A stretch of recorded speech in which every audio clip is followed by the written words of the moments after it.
Hello.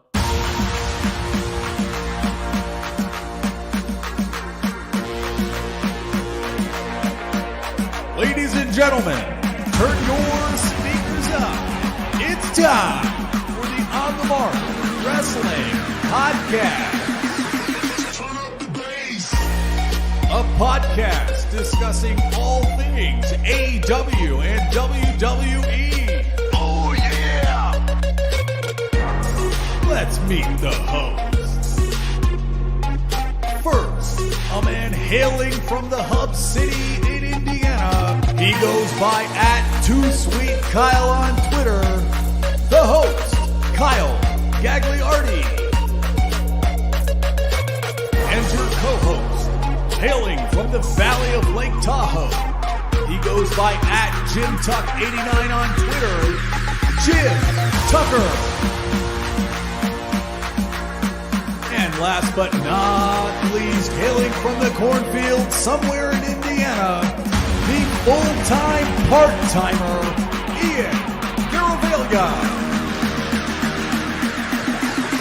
Turn up the bass.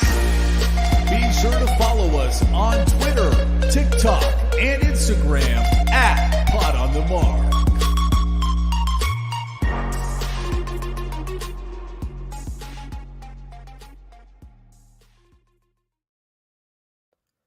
What is going on, everyone? You're listening to the On the Mark Wrestling Podcast, hosted by the Marks, for the Marks, and I am your host, Mr. OTM Kyle Gagliardi.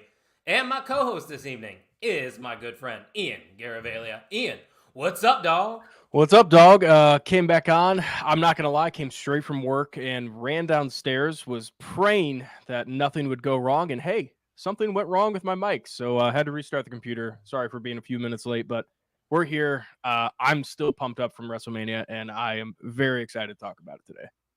Yeah, I'm very curious to anybody that's tuning in live. If Ian sounds a little weird, he sounds weird on my end, but sometimes that doesn't translate to the live stream. So just let us know if there's any technical difficulties going on. Once again, we're live doing it on the fly as always. But you talked about the eventful WrestleMania weekend that we had.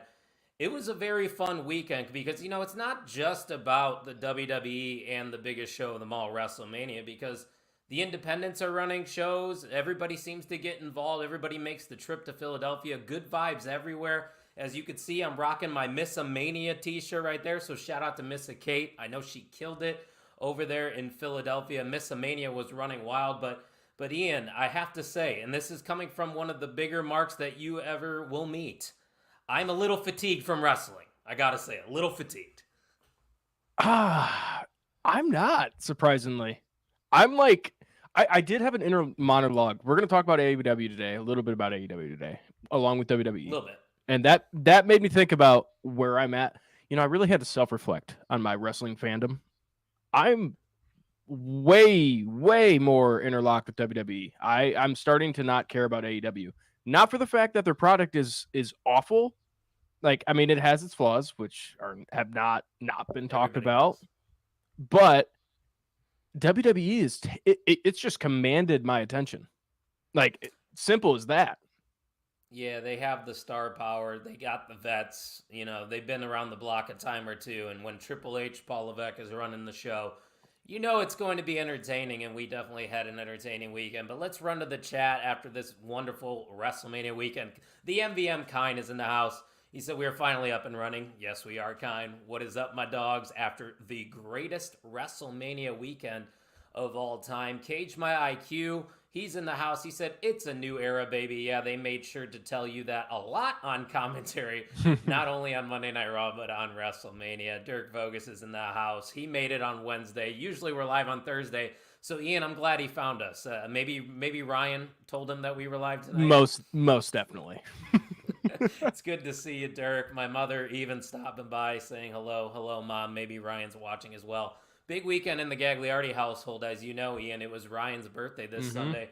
Got to watch WrestleMania night, too, and he was loving it. Yeah, I wish you would have gotten his reaction to Cena coming out during the main event. He had to have been hyped for that. Oh, you were not. It was a late by boy. The main event. Yeah, he knew it was bedtime. Yeah, if you were to bottle up his excitement during that moment, you could sell that, and it would sell like hotcakes. It's funny.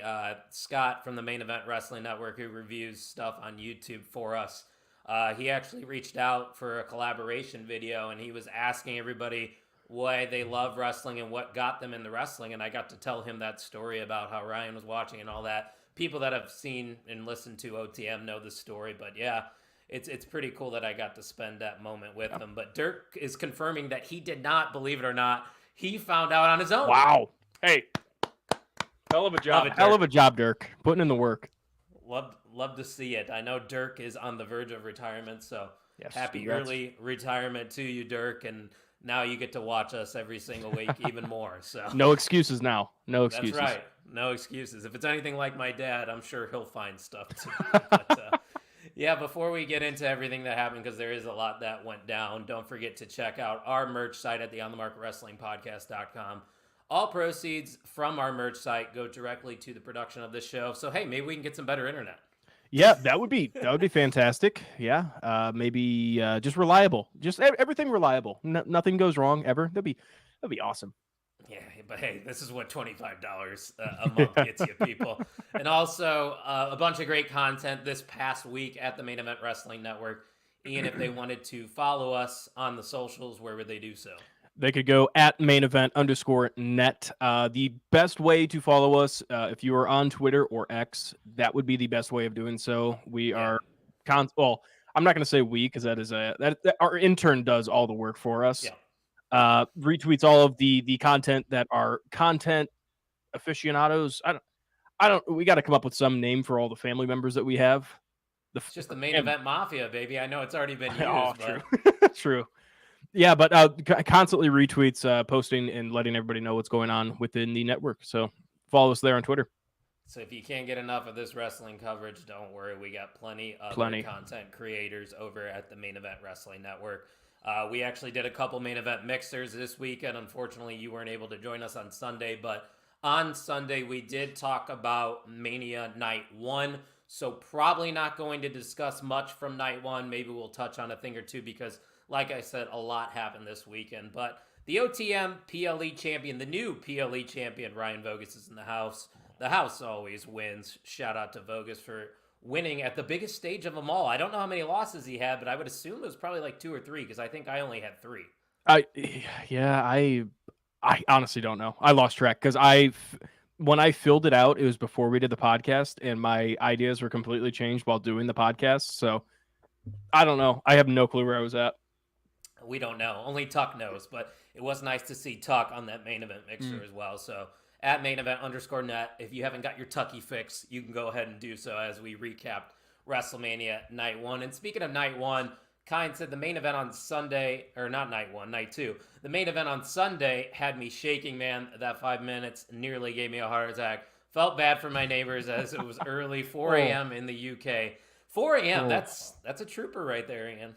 Yeah, Kine, I hope you did not have to work the next day because that's dedication right there.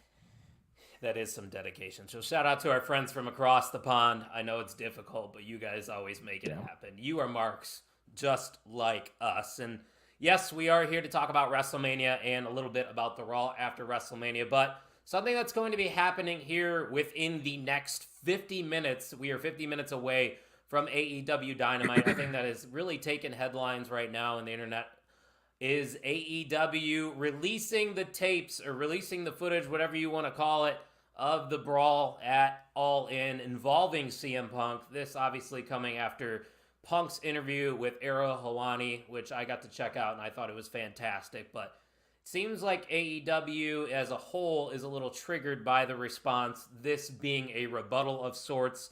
Ian, I have a lot to say about this, but so I'll let you go first.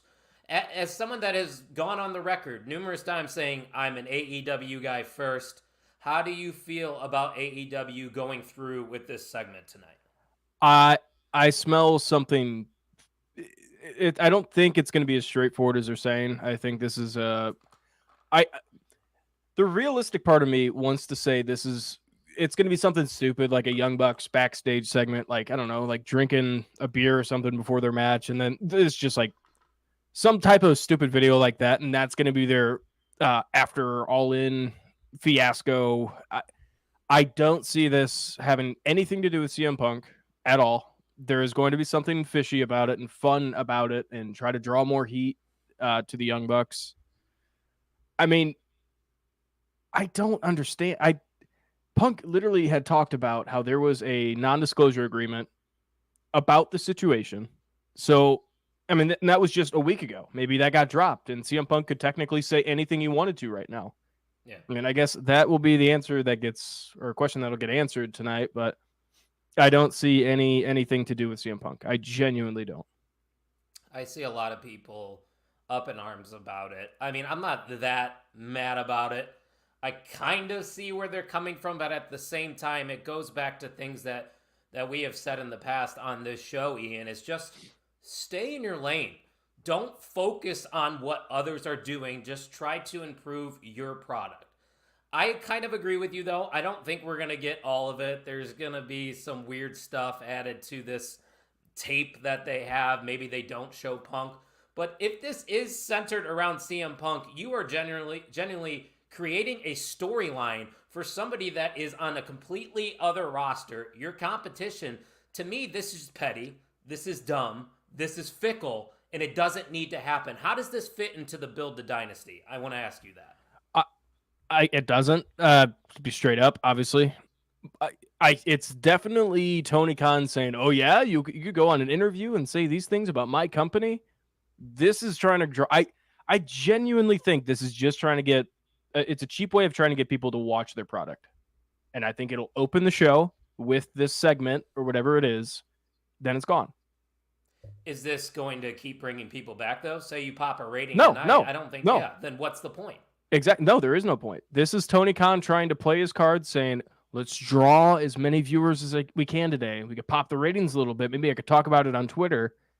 I think that's literally all it is. There's no shot CM Punk is mentioned.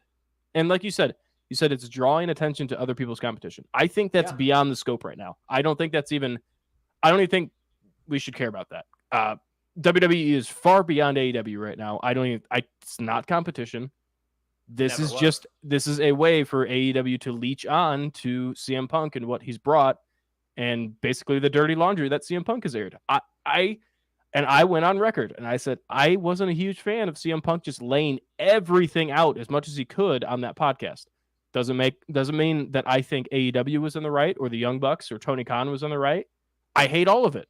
Let's leave it in the past. Be done with it. CM Punk is moving on to greener pastures. He talked about it in his promos. Like, I get fired up about this stuff because at the same time, when we have AEW and WWE saying, let's enjoy all the products, that's where we need to move with wrestling business. It's at a great point right now. At the same time, now we're driving even more. Like, I don't want to watch AEW that much right now. I don't. Because of all this stuff. Sorry, I'm getting fired up about it. No, I think you're right on with what you're saying. I mean, there's no denying that from a talent standpoint, I don't think AEW has had better talent than they have right now. No. Bringing in name like Will Ospreay, bringing in Kazuchika Okada, Mercedes Moné, these were people that still are being considered top 5 in their respective divisions. In-ring talent, superstar level, it doesn't matter. They are huge, but everything else seems to make the headlines besides the actual in-ring wrestling. And I think that is why you are seeing people like Orion Matthews, who doesn't even want to watch AEW anymore. You're going to lose viewers. I think you're going to lose more than you gain from something like this. But then again, I could be wrong. I don't want to spend a lot of time on it. I do want to pull up some comments, though, to see what people are saying.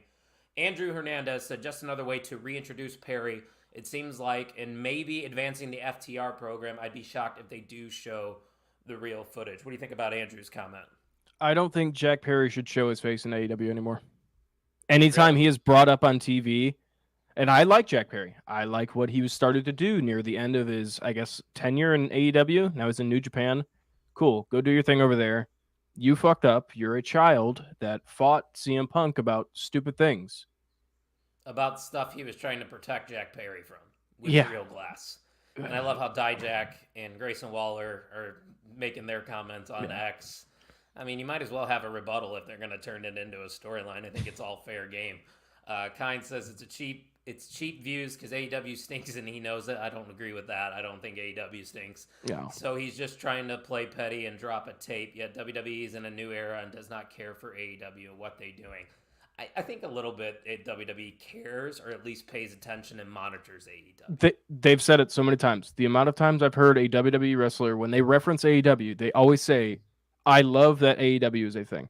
Because I tweeted this out and I saw it was some thread. I mean, think back to COVID. I know we don't want to talk about it, but I just want to state this. I love AEW. I love WWE. Without AEW forming, I don't think WWE gets exploded into what it's become. I mean, if you look at the timeline, it's facts. Correlated. Competition drove everything to be better in WWE. Now WWE's grown so much because of competition of AEW. AEW hasn't changed. They have not altered. They have not changed throughout the couple years that WWE's gotten hot, and it's showing. It's time to evolve. And yeah. Maybe this segment works tonight. Maybe we're completely wrong, and it's very entertaining, and it makes sense from a storyline standpoint, but on the surface level, I think it's idiotic. It doesn't need to be done. I think the past is the past, like you said, Ian. Yeah. Let's all move on from this. And like Vogus is saying, they already did the Raw Edge promo. That wasn't good. They don't need to double down with this tonight. No. I agree completely with that. But let's switch gears here. Enough about AEW. Let's get into WrestleMania weekend, specifically night one. And like I said earlier, I don't want to dive into it match by match because we talked about it on the main event mixer with the wrestling junkies, but I am going to ask you for some highlights and some lowlights. So from night one specifically, what is the one thing that stood out to you or something that you enjoyed the most from WrestleMania night one? I think the common answer would probably be the tag match, the main event. And I might get hate for this, but I was like, about the main event. I was too. I think that would be kind of almost be one of the lowlights because there's so much hype into it. Sure, we got to see The Rock. For a highlight. Yeah, I know. Honestly, what I get dove back into is, that was night two. Anytime I think about WrestleMania right now, it's night two. Night one, I would say probably my highlight was the opening match. I thought it did a lot better than I expected. Rhea and Becky? Yeah.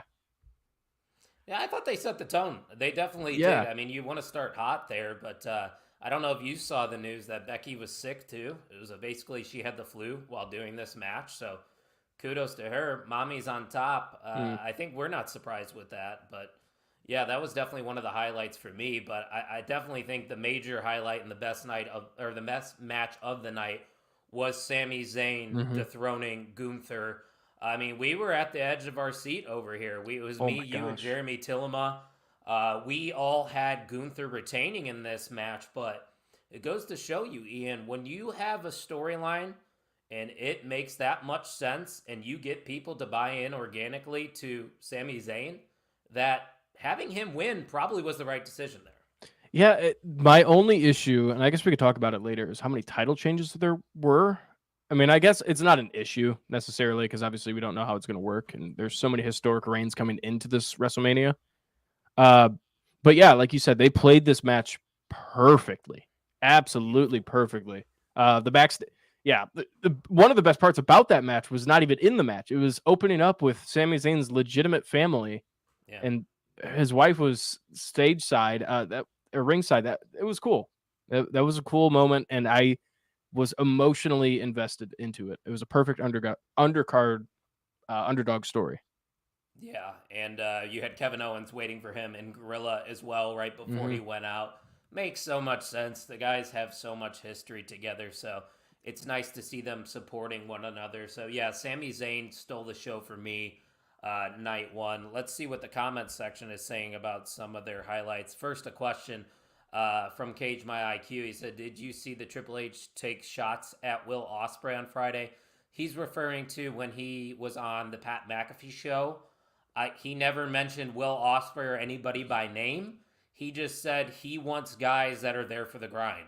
And I think a lot of people are assuming it's about Will Ospreay, but I think that's just a general comment from Paul. I understand why people think it is about Will Ospreay because he went on record in podcasts saying, I want to have family time. I don't want this to fully envelop my life with the wrestling business. So I could see why people are making that connection. But at the same time, you can't blame Will Ospreay. He's going to put on phenomenal matches in AEW. It's a win-win, I think. Yeah, and Will's going to kill it in AEW. Yeah. He'll probably get a main event at Wembley as well.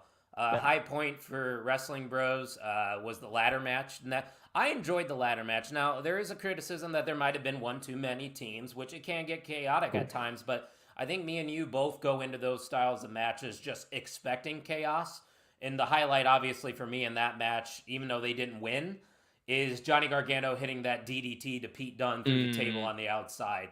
And how about that ladder almost giving out too in the middle of the match? That was the most terrified I was ever. What any other things from the tag match that you'd like to point on? Not really. I thought it was good. It reminded me won, in my opinion. Yeah, absolutely. It reminded me of last year's, I think it was like the tag, what was it called? Tag Showcase. Yeah. And those surprised us a lot. We thought those were some of the best matches of the night, and there was random tag teams thrown in there. So I like the shine they've been putting on the tag team division, and I'm expecting it to start popping large soon. Hell yeah, we popping large still over here at OTM. Yeah, no, but awesome Truth winning, cool moment. Truth never won at WrestleMania. I love it. I don't think it's going to be a long reign, nor does it need to be a long reign in my opinion. And then you have A-Town Down Under, who are going to be repping the SmackDown tag titles. And we just saw a report that WWE is thinking about packaging Baron Corbin with Braun Breaker to the main roster, which is something we have talked about on this podcast. So shout out to WWE for listening to OTM. We appreciate it. But nonetheless, that's like the first contender I would love to see. I wonder how you feel about the Wolf Dogs potentially going up against Theory and Waller. They are on SmackDown. Oh, I was about to say that would be. There is a draft in a couple weeks. That is true. I was going to say if they get drafted together on Raw and just murder Awesome Truth, win the titles right away, that's a cool introduction. Yeah, and even Tino's liking it. He says War Dogs next SmackDown champions. I mean, they were doing such good stuff there. I feel like it's hard, to split them up right now. They're just picking up steam, it seems. And the MVM's in agreement with you, Ian. The main event was a little Uso versus Uso was disappointing. Highlight was the tag team ladder match. So it seems like the comment section seems to be big fans of the tag team match. Listen, I thought the tag was good, but man, that story that Sammy had there, that was fantastic. And Tino asked, do you think Sammy turns heel? No. I say no. I'm in agreement here with Wrestling Bros podcast, and I think you might agree with me. Chad Gable turns heel. Yeah, absolutely. Showing up backstage in a suit all of a sudden, kind of a gleaming example or gleaming warning, I guess. Yeah, I don't know what you're getting at there, but we'll roll with it. No. It's the corporate side. Corporate Kane when he shows up in the suit. You know how it goes. I was just listening to Slow Chemical, one of his theme songs, before we went. I don't like the guy as a person. I've seen some tweets that he sent out today. I did see a tweet today, actually, and it was like a picture, and it said, man, I miss when Kane didn't speak at all. Right? Spot on. Ryan Vogus, of course, day one Corbin guy. He said he's finally getting that shine. Yes, he is. He's on the run, I think, of his WWE career. And Kine goes on to say, I'd hope to see the Wolf Dogs win those tag belts. Would be a great start for Braun. As a main roster star, absolutely. So we talked about some highlights from night one, Ian. You saw the comments section. I think I agree that the biggest low light from WrestleMania 40 weekend, unfortunately, was Jey Uso versus Jimmy Uso. It was sad because I know how much I had picked up Jey on a podcast talking about the build up to it. It was actually before the match was official. He had talked about that one thing I would love to do is have a Uso versus Uso match, the twin match. And you could tell how excited he was to talk about it and how he wanted to build it up into this emotional bout. It was a normal match, but there was one segment where they started getting into it where it was like, I think it was Jimmy on his knees and saying, hey man, I was just kidding. I still love you. And then try to go for the super kick, the 50th super kick of the match. And it was like 16 to be exact. Yeah, they were right there. They were right there with some emotional connection and just lost it. When we were watching it together on Saturday, I even made the comment. I felt like I was watching Matt and Nick Jackson go one-on-one with all those super kicks. Like, you have such a easy story to tell there between two twins, two guys that have been to the mountaintop in the tag division, and I feel like there was no storytelling in the match We could have whatsoever. You could have built up at least like thrown in some bloodline stuff, fuel the Get bloodline a story. stipulation. I'm not even that. Like I said, like with the whole Jimmy saying, hey man, I was just kidding. Like, pull at our heartstrings. They're two brothers. They're legit brothers. It was right there on the table. Yeah, and like Wrestling Bros podcast says, I expected Solo to help Jimmy, and he didn't. I also expected Solo. It was kind of nice to not get an interference for Agreed. once, but then Agreed. again, it ended up being the worst match of the weekend. But there wasn't really many lowlights. I mean, I understood what they were trying to accomplish with that that 6-woman tag between Jade, Bianca, Naomi taking on Damage Control. I thought they looked fantastic, and I think that's probably the proper way to introduce Jade to the main roster. Yeah, like you said, it was an okay match, but it did its job. It came in with the job of let's build up Jade Cargill. And I kind of like the little faction that they have.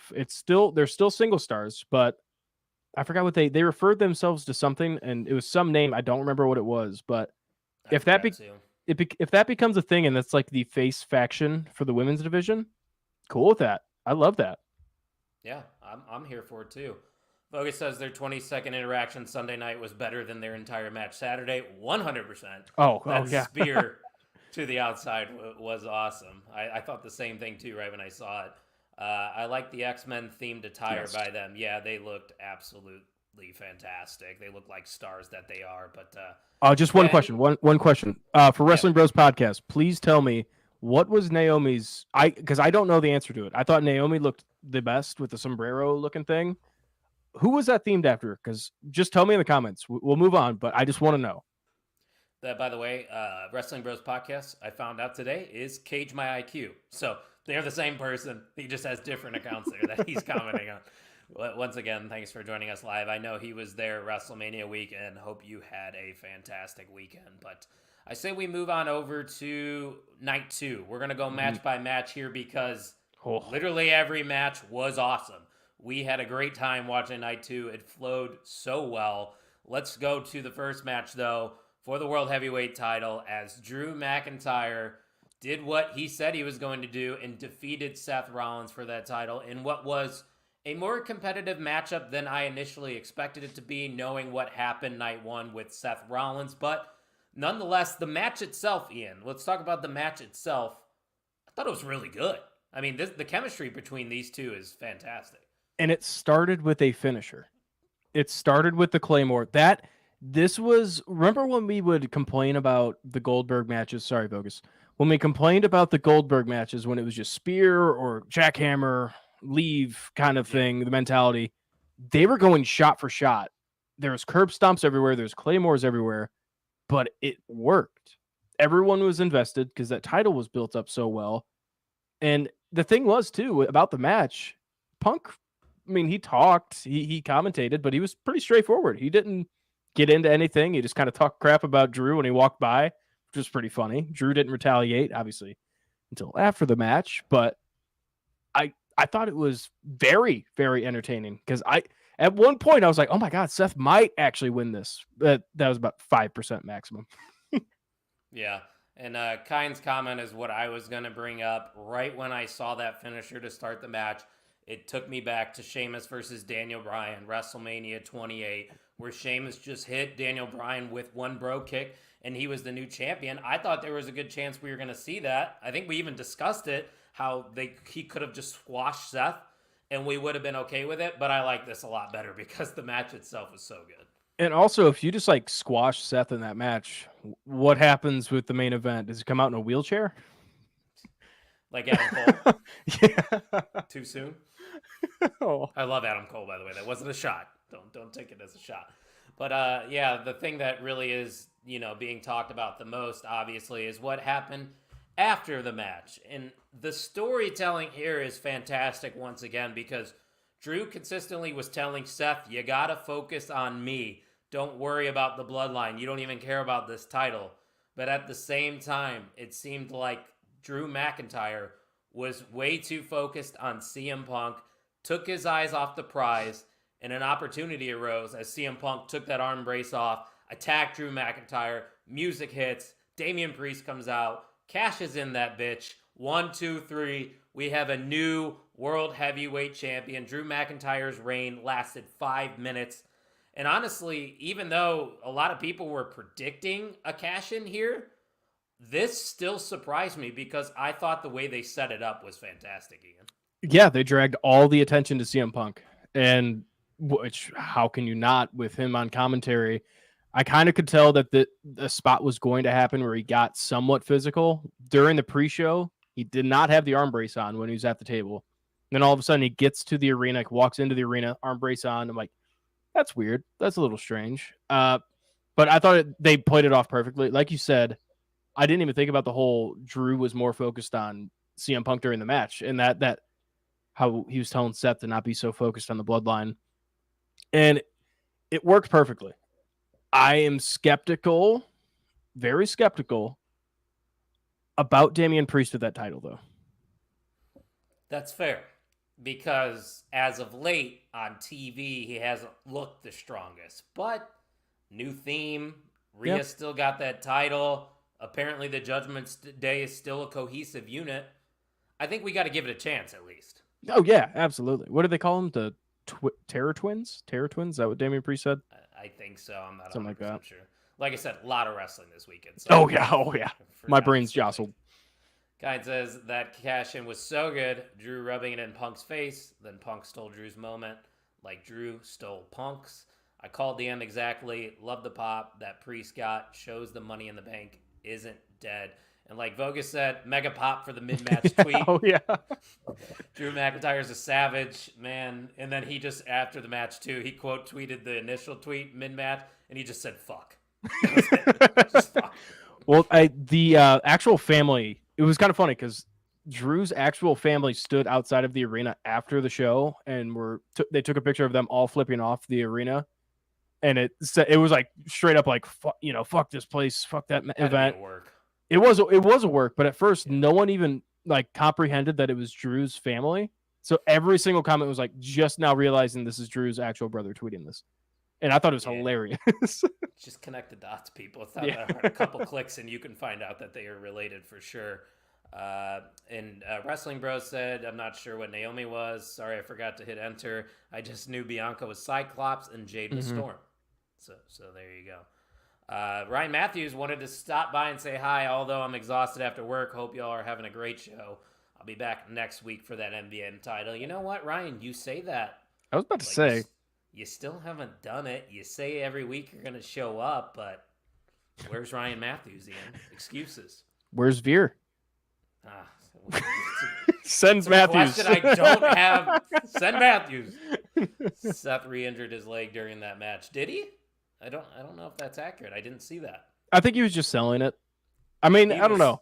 After the main event, he had to get helped out, but I don't know if that was a work or I don't know. He's a really talented individual, so it could have been a work, definitely. Yeah, but also true. Overall, an electric start to WrestleMania, the second cash-in we've only ever seen at a Mania. Good for Damian Priest. I'm sure Drew McIntyre is going to be just fine. We talked about the potential matchups he could have at Clash at the Castle in his home country, Ian. I think it's simple. You have Drew McIntyre go over Priest at Clash at the Castle, and then you set up Drew McIntyre versus CM Punk at SummerSlam. Who says no? I said Drew McIntyre versus CM Punk. At Clash? I don't think you need a title with that. And I think that feud sells enough. Damian Priest has his moments. He could figure out something to do with that title. I don't know if Sheamus. Punk's going to be ready to go. Well, Sheamus did cut a vignette, yeah. I don't know. That would be my only. That would be my thing. Ryan said, "Don't compare me to Veer, bro." Fair enough. Next match, the Pride defeated the Final Testament in a nice surprise. We got to see Bully Ray as the special guest referee. Makes sense when you're having a Philadelphia street fight. a little better than I expected here. You know, a lot of people weren't too excited going to this one. Was kind of surprised to see the Pride get the win, but overall, Ian, I had a lot of fun watching this match. What about you? I had a lot more fun than I. This was one of those matches I was about to get up out of my seat, and then Bully Ray came in. So I'm like, I'm a big busted open guy, so I We know. stayed sat down, and I was loving the match. They did not hold back with any of the shots. The kendo stick shots were brutal. AOP, I think both of them broke their kendo sticks on the first swing, and Big dudes. I'd imagine that's very difficult to do. I would like to know the exit velo of AOP. I was about to so say. that would be something. But no, you're right. I mean, it was high paced. Everybody was getting their spots in. I even like the involvement of BFAB and Scarlett. I think they added to that match as well. My only critique is, what the hell does Paul Ellering do? Why is he there? We don't need him. Yeah, I think he serves his purpose, or he did serve his purpose in the first run of AOP, especially in NXT. I thought he did well. But he's just kind of there. He's just kind of like that old dog in the house. Oh, hey, buddy, kind of thing. Yeah. Kind said that was a fun match. We got Bubba Ray, throwback to the Dudley Boys with the dick headbutt, and then the tables. Besides the first one broke, yeah. Between the ladders and the tables, we're going to have to get some stronger equipment here, WWE. They're not that weak in the video game that I was just playing. But, yeah, nonetheless, not much else to say. It was good. It was fun. It's interesting, though. Now we do know that the Final Testament's next step is going to be in NXT. They showed up last night, attacked the new NXT Tag Team Champions in Axiom and Nathan Frazier. Ian, we talked about it briefly in the main event group chat. That seems like something in NXT. That could be a Judgment Day running Raw, but Final Testament running NXT. Sign me up. They are a lethal group, especially in the NXT ranks. Yeah, and they were well known in NXT. That's where they shine the brightest. So if you have AOP take those titles, and then you have Cross feud with whoever ends up coming out with the NXT title, whether that's Ilya Dragunov, Trick Williams, I think those would be some interesting feuds because Cross was fantastic in NXT, like I said. But let's move on here to another match that a lot of people weren't too excited about, but once again, I think over-delivered. LA Knight defeated AJ Styles. A very competitive matchup. I think Styles is fine, even though he got the loss. I don't think he loses any steam. What's the most important that comes out of this, Ian, is LA Knight, a guy that had a meteoric rise in 2023, I think desperately needed a win at WrestleMania, and he got it clean. Yeah, and I thought they built up this feud pretty quickly and pretty well for the time that, it was allotted on TV. And one thing that I thought was cool, it was the video that was circulating after the earthquake that morning of Saturday, or no, it was Friday. They had like this little brawl, and it looked legit. And I thought it did really well. And the amount of comments saying, "Oh, why don't they actually build real heat for this match?" What? I hate the IWC. You were cutting in and out a lot for me there, but I think you were talking about the brawl that happened there. Yes. Yeah, I thought it was good stuff. It wasn't like they hit well executed moves, but it didn't have its to. Purpose. Like, this is a grudge feud, This had no title on the line, so it just has to do with people invading each other's people's privacy, like LA Knight showing up to AJ Styles' house. They get arrested. That's all it was. It's simple, but yet it worked, and it translated out there. A lot of people had questions, will LA Knight live up to the hype? You put LA Knight against Roman Reigns, he delivers. You put him against one of the best in-ring competitors, AJ Styles, at WrestleMania, he delivered. I think LA Knight has proven himself, Ian. He's become a good utility guy. I don't think he needs a title. He's always going to have the hype. The fact that he became the new Macho Man of Slim Jim, I think that's a lot of investment right there from WWE. Yeah, for sure. And Kind said the Slim Jim was solid. Slim Jim Battle. I don't think that's what they were calling it. It was just sponsored by Slim Jim. Yeah, it's just... AJ lost nothing from it, taking the L. This gives Knight some momentum, helps push him towards a title shot versus Logan Paul. He thinks it could happen at SummerSlam.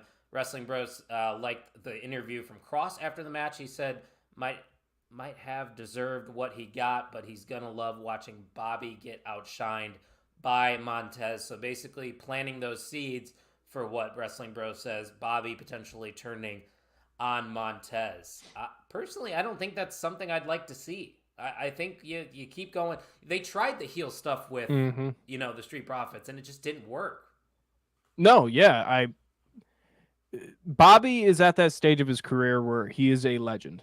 He is a He's bona respected. fide living legend. So as much as unless you're The Rock and can cut a promo like The Rock, Bobby can't really.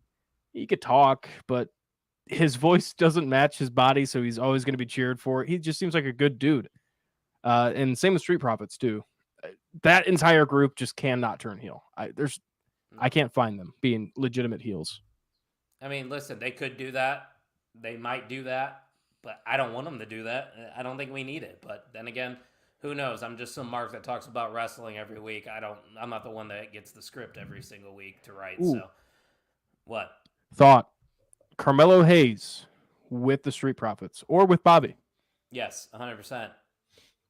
Then you could take Bobby, and be the bodyguard for a Carmelo Hayes that does all the talking. Let Street Profits do their own face thing.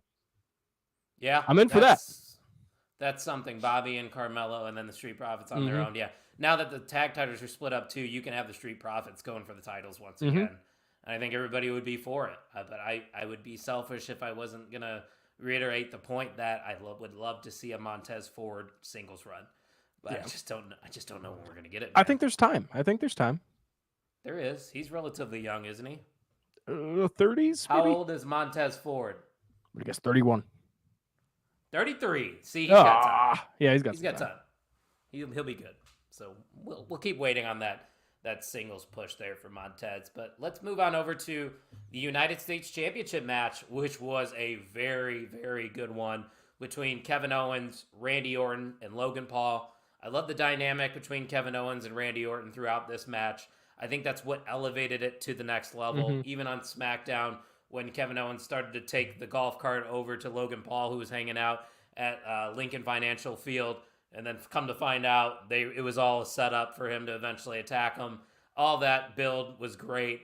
In the match itself, once again, Logan Paul, I think, comes out looking like an even bigger star after this, because now, after his third WrestleMania match, he somehow, I think, is getting better, Ian. And it's crazy that I'm saying that. He's so good. And I don't think he takes his training for anything. Like, he genuinely wants to be better. And I think it shows. Like you said, he's getting better. And you could tell how much respect the other wrestlers have for Logan Paul right now. I mean, the fact that Randy Orton is working a YouTuber during realistically, it's one of his last WrestleManias. I mean, it's getting to that time. That's huge praise and showing a lot of respect. And I thought Logan nailed it. I loved the not the debut, but I guess the appearance from I Show Speed. That kid he's something else. He's a good meme guy, but I thought did not know who he was when we saw him. Old man here. You've seen videos. I know for a fact you've had to have seen something, like little clips. But anyway, Randy laid him out. Like, he did not hold back, which I thought was hilarious. Yeah, I mean, that's what you come to expect at WrestleMania. Big ass Prime bottle. Who's gonna be in it next year? Might be Ian. You never know what's gonna happen here. But by the way, Prime, if you were sponsoring podcasts, I'm just saying, I'm here. But nonetheless, I think we still could get, you got WrestleMania Backlash coming up. Maybe they run the triple threat back. Maybe it's just Kevin Owens that gets a shot. But man, we talk about Sami Zayn and the run that he's been on. Kevin Owens is right there with him. He delivers every single time out there. I go back to having a match with Stone Cold Steve Austin 3 years ago. Then he main events WrestleMania last year. And then even though he loses here, he was probably the most fun person in this match. Like, Kevin Owens is a star. He deserves his flowers. Yeah, and he doesn't have the look of a WWE wrestler, which just shows how talented he is and how entertaining he is. Like you said, with the respect that him and Randy were showing each other beginning of the match, and then they were talking audibly saying, oh, we're doing it now? Okay, now we'll fight. I thought that was hilarious as well. I mean, but I think that just shows you how much fun Kevin Owens and Randy are having currently. That was three guys that are having fun in the ring. That's what that match was, and it 100%. displayed. And they will. Go ahead. No, I was just agreeing with you. It's like it came across on TV. You could tell. Yeah. Them driving down to the ring too. Randy was slow down. He was flying. Apparently, I listened to an interview Kevin Owens did after, and he said that he just heard Randy Orton cussing in the back. And then Randy was like, "Is he ribbing me?" Or is this just all around good stuff there for the United States Championship match. Ryan Bogus, of course, getting an FU bud because we mentioned Prime. God forbid we don't put over Coke products for once. I mean, hey, I consume other things, Mr. Bogus, just like I consume other alcohols that might not be mine, like a High Noon. But hey, who cares? We move on. We move on here to the final two matches from WrestleMania weekend. This one being the Women's Royal Rumble winner, Bayley, taking on Io Sky for that Women's Championship. And damn it, we got another fantastic match at WrestleMania between these two. And we could talk about Bayley in a bit, but I got to give Io Sky some credit because I believe this is her first singles match at a WrestleMania. And I've been following Io since her NXT days. She doesn't miss, dude. Every single maneuver that she executes is flawless. And man, even though she lost, I feel like she was put in a very good spot there in that match. Yeah.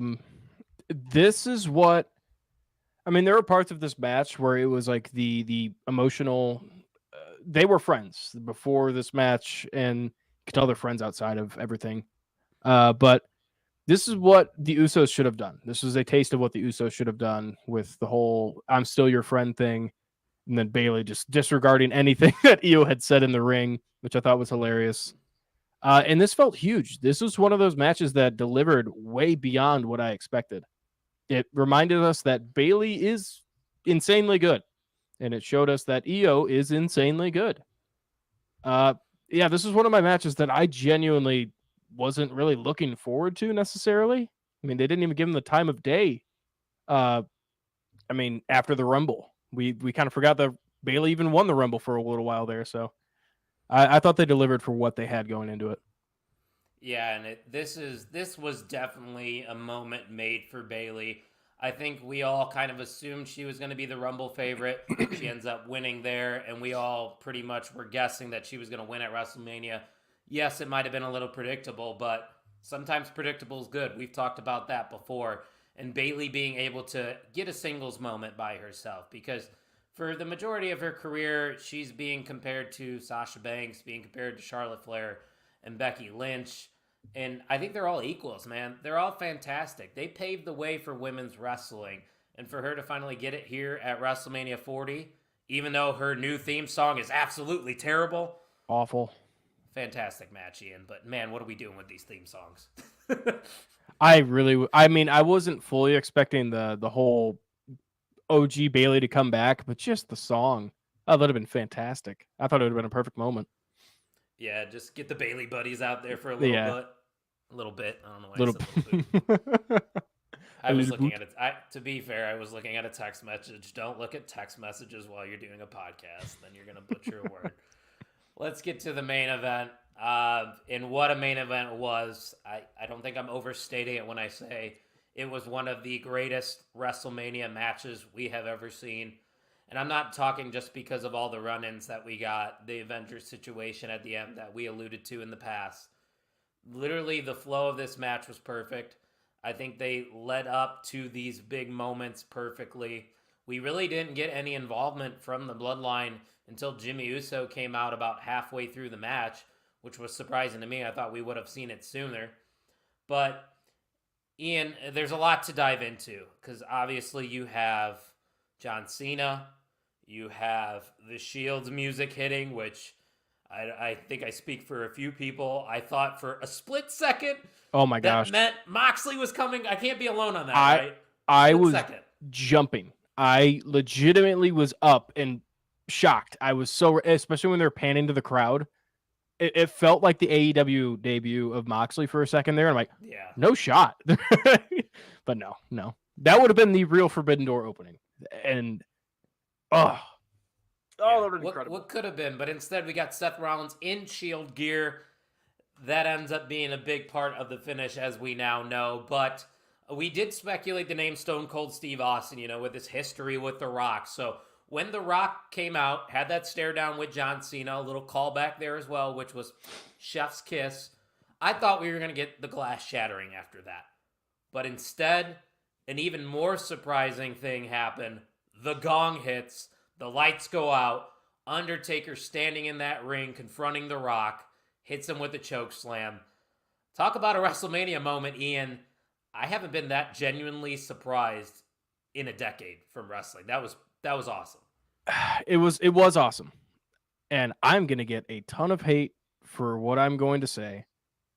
I didn't necessarily love it. The moment was awesome. Don't get me wrong. This is going to sound really backwards. Seeing the Undertaker at WrestleMania, no matter what, awesome. That's going to be awesome no matter what. But just during this match, just felt so I just kept going back to why, and then I know what you're about to answer with.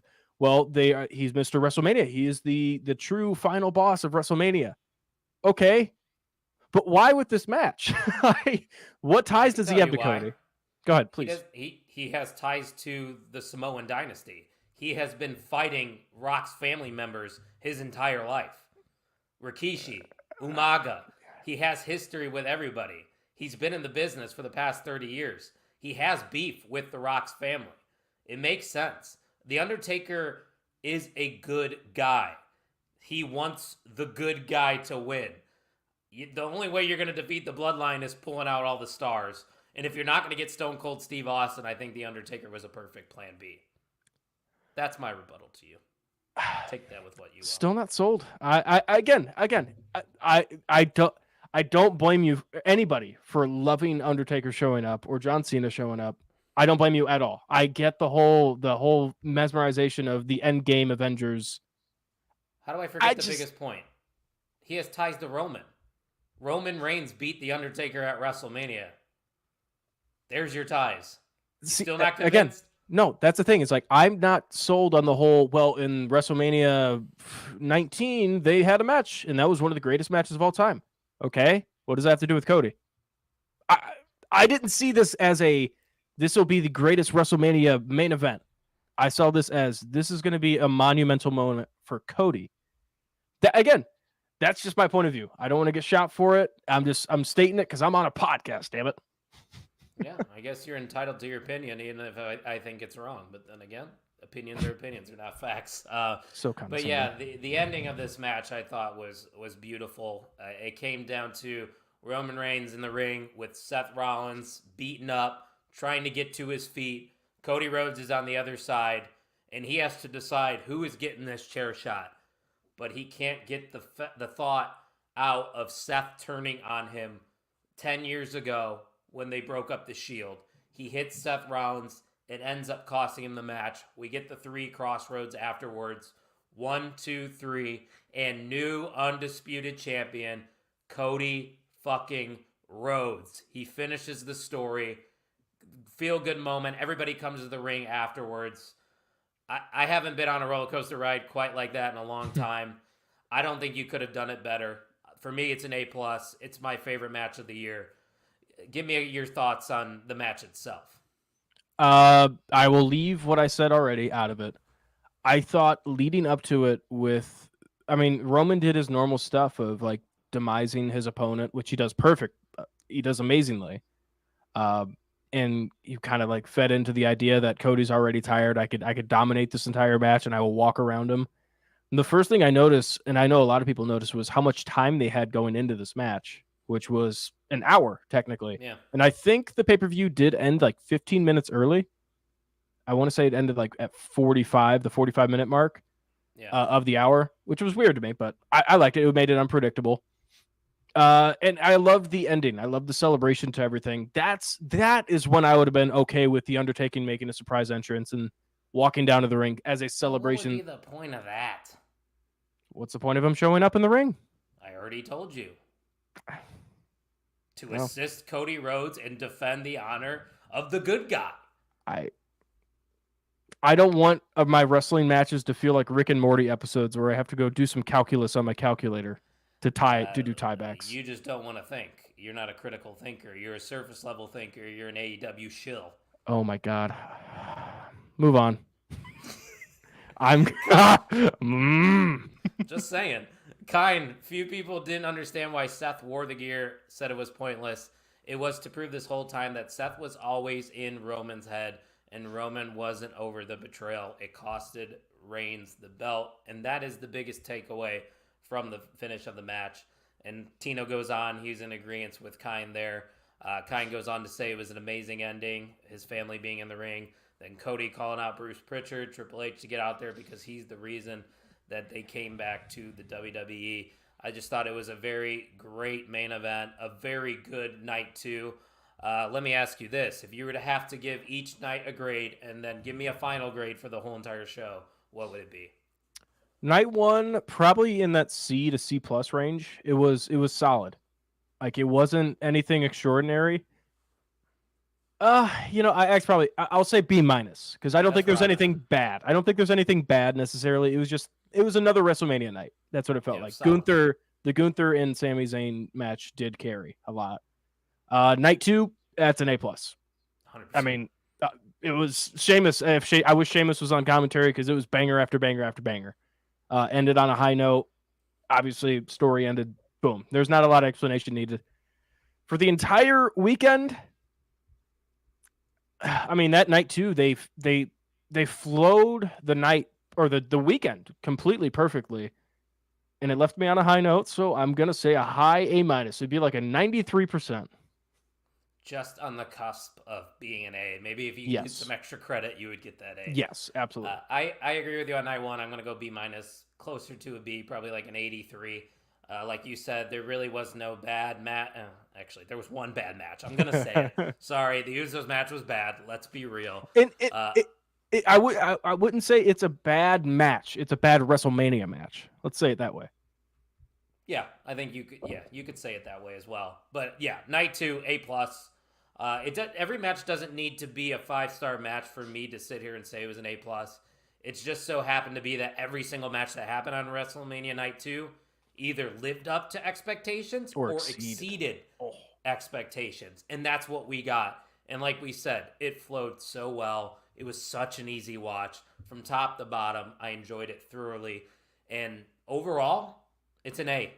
I think they tied that bow perfectly on night two to make this one of the greatest WrestleManias of all time. They billed it as the biggest. I think it's top 3. I know you haven't watched as many WrestleManias as I have, but for me, this is maybe number 2. It's going to be hard to top this. Very. Yeah.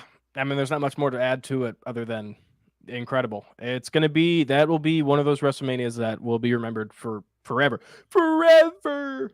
Well, for multiple reasons. Like, that is where you can pinpoint, okay, that's the start of the Renaissance era, Triple H era, whatever you want to call it. Like, that WrestleMania was the first one under his regime, by himself, no influence. And the thing is, too, I kind of hate bringing this up, but also I think it needs to be noted. Night 2 opened with Stephanie McMahon coming out and welcoming everybody. That's huge. That was the moment the new era started. Night 1, cool. Triple H opened up. Night 2 with McMahon or Stephanie basically disregarding everything and saying, that's all in the past. We're moving on to the new era of my husband. Boom, there you go. Now let's have a great night. I thought that was a monumental moment. And she hit the Are You Ready? Fantastic. Yeah, she did. She nailed it. She definitely did. But yeah, it was a special weekend for the WWE. And it continued. It continued on Monday Night Raw. We ridiculed last year's Raw After Mania a lot, and rightfully so. It did not feel like a Raw After Mania. The plans were changing, but you could definitely tell there was a different vibe here on Monday night in Philadelphia. An interesting start. You know, they advertised this as a commercial-free first hour. Opening segment went a little long, kind of dragged at times. Of course, you have The Rock and Cody interacting. The Rock asked to hold the belt and then Cody asked to hold his. Apparently, it was a throwback. Again, this is I'm not even gonna say it. So apparently, this was a throwback to an episode where Cody wanted to hold the Rock's title after he won it. Yeah, I put it in our group chat. Was it okay? All right. I didn't actually watch the clip. I just saw that was in there. Yeah, no worries. I was probably at work or something. Fuck you. That's all I gotta say. Kind, I love the new camera work following through Gorilla into the arena, as do I. Also starting shows backstage like NXT and walking in. It's so good currently. Yeah, there's definitely a new production, a new feel, new presentation, similar to the Survivor Series setup where it was minimalist approach to everything. You didn't have a Titantron or anything. But introducing Cody Rhodes was great. Just that I question a lot with that Rock and Cody segment. And I think the thing that we are all thinking about now is, what did The Rock hand Cody Rhodes? Do you have any guesses? I think it was something with a stopwatch. I don't think we have an actual idea yet. I don't think we're supposed to have an idea yet. Probably I think won't find out for months. Yeah, and I'm cool with that. I'm fine with that. It's just my biggest issue with it is like it's planting that seed of The Rock going after Cody right away, like right now. But now wait, which I get it. You want to feed into that, but at the same time, all right. But when is Rock actually coming back? Because we know Hollywood's unpredictable. We know he's a busy dude. When will he actually be able to have time to come back? Which I get it. Again, that's a good thing. That is a good thing, in some ways. Yeah, and there was other things that went down on Monday Night Raw. You had the call up or maybe a showcase of the NXT champions. Ilya Dragunov had a good match with Shinsuke Nakamura, and then Roxanne Perez showed up. You also had John Cena make an appearance, which was awesome. Yeah. With the Awesome Truth. You know, R-Truth grew up watching John Cena. I don't know if you knew that. That's true. That was his idol. His and hero. He came in for the save there at the end. That was hilarious. I heard that R-Truth thought that, like he was like a dad role model to or John Cena was a dad role model to R-Truth, actually. Even though R-Truth's older. It makes a lot of sense if you don't think about it. Kind said, sorry, but there was a whole lot of sexual tension in that promo. You can hold mine if I hold yours. I know what The Rock handed him. It was a spare key for The Rock's hotel room in Philly. God damn. All right. Right on, brother. The Great Brown Hopes in the chat. He said, Raw proved Ilya Dragunov is a superstar. That he is. Dragunov should have been the one to beat Gunther for the IC title. Here we go again, Ian. People that wanted Chad Gable to be in the match or people that aren't fans of Sami Zayn just saying that he shouldn't have been the one to take it off, even though the storyline was perfect. You guys are fickle. I tell you what, you're fickle. No, Sami Zayn was the right guy. I'm not reading that comment. We're gonna disagree on that one. But anything else from the Raw after WrestleMania you wanted to touch on? Not really. I think the biggest segment was obviously, well, John Cena returning plus The Rock kind of departing ways while also planting seeds. And that opening hour I thought was really the biggest points of Raw. And the new look of Judgment Day, new titles. Kind of felt weird that they just completely disregarded losing the Tag titles. Undisputed tag titles. That kind of felt a little weird to me, but I'm sure it was. Yeah, absolutely. Yeah. But Finn should be complaining. I'm excited. I'm hoping to see Finn get a little more involved with everything. Finn is a guy to keep an eye on. That's for sure. He could get lost in the shuffle, and they turn that into a story. I know Kevin Owens went on the record saying, I basically have done everything at WrestleMania, but the one thing that Kevin Owens would like to do is have a match with Finn Balor at a WrestleMania. That, I want to see that. We need that. Can we get there, please? Oh, when Kevin Owens said, if I make it to another Mania, I'm like, please don't. Also, Jade Cargill's 30-second squash match against Chelsea Green. Chelsea Green is so good. She plays that role perfectly. Mm-hmm. And I have no problem with the squash there with Jade. I know a lot of people are complaining, it's what we saw in AEW. It's been a couple months, people. You know? Let's chill. Anything you want to add there or no? Not really. No, you don't want that Great Brown Hope. He said Mr. OTM as IC champ. I do have a title behind me, but I'm not the rightful champion. I can't take the credit for that. But yeah, a lot that we dove into there from WrestleMania weekend, but man, what a weekend it was. And I'm going to go on the record and say, you have my word, OTM Universe. I will be in attendance next year at WrestleMania. I will be there. They announce it's in overseas in India. Oh, I will not be there. I wouldn't be there if it was in the UK either. I also just realized we have gone past 7 o'clock and AEW Dynamite has started. So let's get to the end of the podcast where we give out the MVM. If you're not familiar with the MVM, it is the most valuable mark, the person that is giving quality comments, a lot of comments, and just being a good pal in the comment section. And I don't even need to go to the private chat for this one. I don't need to discuss with my co-host. Ladies and gentlemen, we have an and still MVM of the On the Mark Wrestling Podcast. It's Kine, Ian. Hey, Kine, you've been saying a lot of good words about me recently. Our intern did dish out some harsh truths about last week on how I did not vote for you last week. I didn't think you deserved it last week. But hey, you proved me wrong because you were going to be my vote tonight. Didn't need my vote apparently because you dominated tonight. Good job. You did dominate. I mean, we had some quality comments too from the Wrestling Bros. A couple people stopped by, and we appreciate everyone. But like the great Brown Hope said, it's gotta be Kine. It's gotta be Kine. And thanks for the compliment, Wrestling Bros. Appreciate you as always checking out. Kine asked for an update on Cody's temporary tattoo since you lost the Stone Cold bet. I looked it up. They are out of stock. They have it on the website and it's out of stock. Erica said she has them. She has them? Yeah, she said it in the pod last week. I don't think she had a tattoo. What? No, she has a hookup for you for the temporary tattoos. Oh, she does? Yeah, she said it on the pod last week. All right, then we'll get Erica to ship. I'm making sure this happens because you have to go to work one day with it. That's fine. Okay, I was about to say that was another stipulation. No, come on, you're gonna look like Christian Cage out there. You think I care about this? Cody finished his story, which, by the way, let's take a moment, one final moment, to acknowledge our tribal chief, the greatest title reign in the history of professional wrestling. A lot of you now. Let me go on a little rant here. Let's go back. Let's go back to after the Shield split, to the Big Dog days, where Mr. OTM, you could look up my tweets at 2SweetKyle. Just type in Roman, type in Reigns, and you will see that I have been with Roman Reigns since the beginning. But all of you jumped on the bandwagon when he started winning titles. Nah. I am a day one Roman guy, and just because I wanted Cody Rhodes to finish the story doesn't mean I'm not going to sit here and acknowledge my tribal chief. So throw your ones in the chat, throw your ones in the sky for Roman Reigns. What were you saying? I was looking at my other screen. It's actually blank. My screen is blank, but I was just looking at it. I got distracted. What were you saying? I'm not yapping, Kine. I'm spitting facts.